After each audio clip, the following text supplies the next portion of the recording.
Pernah nggak sih ngerasain betapa cepat dan mulusnya aplikasi web modern? Nah, di balik semua itu, ada sebuah sihir yang namanya routing di dalam single page applications. Inilah yang bikin kita bisa pindah-pindah halaman tanpa ada drama loading yang bikin kesel. Hari ini, kita bakal bongkar rahasia cara kerjanya. Coba dipikirin gimana caranya pas kita lagi buka Gmail, terus ngeklik email atau milih film di Netflix, semuanya tuh muncul dalam sekejap. Nggak ada tuh layar putih nungguin satu halaman penuh ke load ulang. Nah, jawaban dari pertanyaan itulah yang mau kita kupas tuntas sekarang. Oke, biar kebayang, kita bandingin dulu ya. Zaman dulu, aplikasi web itu tradisional. Setiap kita ngeklik link, browser harus minta satu halaman HTML baru dari server, terus di-load dari nol. Ibaratnya, setiap mau ganti bab, kita harus ganti buku baru. Repot kan? Nah, kalau SPA, kita cuma load bukunya sekali di awal. Sisanya, JavaScript yang pinter ini cuma bakal ganti konten di bab yang kita mau. Jauh lebih sat-sat. Yuk, kita mulai dari dasarnya dulu. Sebenarnya apa sih yang dimaksud dengan aplikasi satu halaman atau single page application ini? Jadi, SPA itu secara teknis aplikasi web yang cuma terdiri dari satu file HTML aja. Semua yang dibutuhin, kayak JavaScript dan CSS, di-load semuanya di depan. Setelah itu, udah, nggak ada lagi yang namanya reload halaman penuh. Setiap interaksi dari kita cuma bahkan nge-update bagian-bagian tertentu dari halaman itu. Makanya rasanya bisa seresponsif itu. Nah, biar gampang artinya, coba deh bayangin analogi ini. Aplikasi web tradisional itu kayak restoran, di mana setiap kali kita pesan makanan baru, kita disuruh pindah meja. Aneh kan? Kalau SPA, kita itu kayak duduk manis di meja yang sama. Pelayannya yang efisien, bolak-balik bawain makanan yang kita pesan. Pengalamannya jadi jauh lebih nyaman dan mulus. Nah, ini nih pertanyaan pentingnya. Kalau semuanya terjadi di satu halaman yang sama, kok bisa URL di browser ganti dari /home jadi /profile?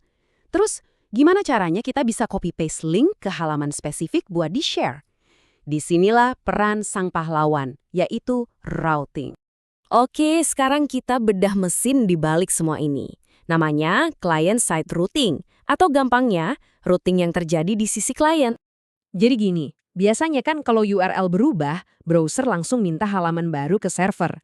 Nah, dengan client-side routing, JavaScript di browser kita yang ambil alih.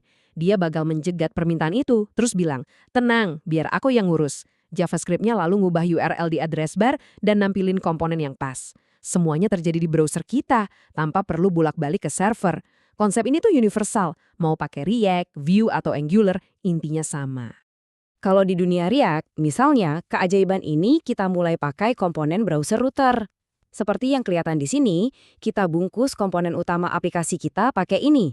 Si browser router ini pintar. Dia pakai fitur bawaan browser namanya History API buat memanipulasi URL tanpa ngeriwayat halaman. Dia juga yang nyatet riwayat navigasi kita, jadi tombol back forward di browser tetap berfungsi. Ini langkah pertama yang paling fundamental. Oke, sekarang gimana kalau halaman yang kita butuhin itu kontennya tergantung data? Misalnya, halaman profil untuk ribuan user yang beda-beda. Nggak mungkin kan kita bikin satu-satu rutenya secara manual. Nah, ini kasus yang umum banget kita temuin.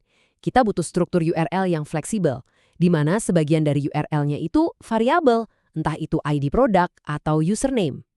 Inilah yang kita sebut sebagai rute dinamis. Jadi, rute dinamis itu pakai semacam placeholder.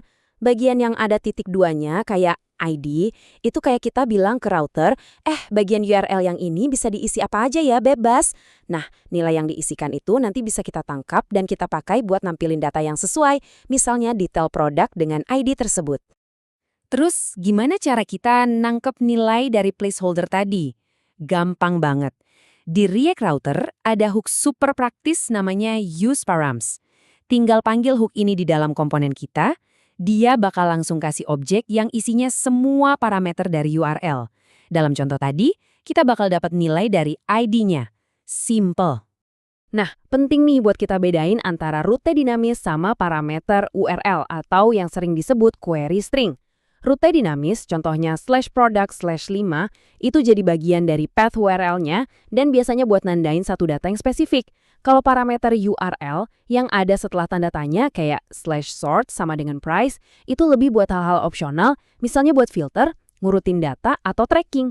Dua-duanya sama-sama berguna, tapi fungsinya beda.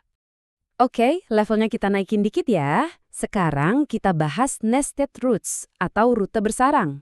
Ini cara yang elegan banget buat ngebangun tampilan aplikasi yang kompleks. Contoh paling gampangnya itu halaman dashboard. Coba bayangin, pasti ada sidebar di kiri sama header di atas yang tampilannya selalu sama kan? Mau kita buka halaman analitik, profil, atau pengaturan, dua bagian itu nggak berubah. Yang ganti-ganti cuma konten di tengahnya aja. Nah, nested routes ini solusi paling pas buat kasus kayak gini. Konsepnya itu kayak hubungan induk dan anak. Rute induknya misalnya slash dashboard. Tugasnya nampilin komponen cetakannya, yaitu layout dasarnya yang isinya header dan sidebar. Nah, nanti rute anaknya kayak slash dashboard slash analytics, kontennya bakal ditampilin di dalam area kosong yang udah disiapin si induk. Kunci dari semua ini adalah komponen bernama outlet dari React Router. Jadi, si komponen induk itu ngerender UI yang sama, terus di tengah-tengahnya dia naruh si outlet ini. Anggap aja outlet ini kayak jendela atau placeholder. Nanti, pas URL-nya cocok sama rute anak, komponen si anak otomatis bakal muncul di dalam jendela itu. Cara ini bikin kode kita jadi rapi dan gampang banget diurusnya. Oke, selama ini kan kita ngomongin navigasi karena user ngeklik link. Tapi gimana kalau kita yang mau mindahin user secara otomatis setelah suatu aksi selesai? Coba bayangin skenario ini deh. User baru aja berhasil login. Pastinya kita mau langsung arahin dia ke halaman dashboard dong. Nggak mungkin kan kita nungguin dia ngeklik link ke dashboard? Nah, disinilah kita butuh yang namanya navigasi programatis. Intinya, kita memicu pindah halaman dari dalam kode JavaScript kita, biasanya sebagai reaksi dari sebuah event, kayak form yang sukses disubmit atau proses lain yang udah selesai. Buat ngelakuin ini di React Router versi baru, kita pakai hook namanya useNavigateFunction. Hook ini bakal ngasih kita sebuah fungsi. Nah, fungsi inilah yang kita panggil buat pindah halaman. Jadi, di dalam kode kita, setelah user berhasil login, kita tinggal panggil aja misalnya navigate/dashboard dan whoosh, user langsung pindah halaman. Jadi, kalau kita rangkum, ada 4 senjata utama nih buat ngebangun navigasi modern di aplikasi kita.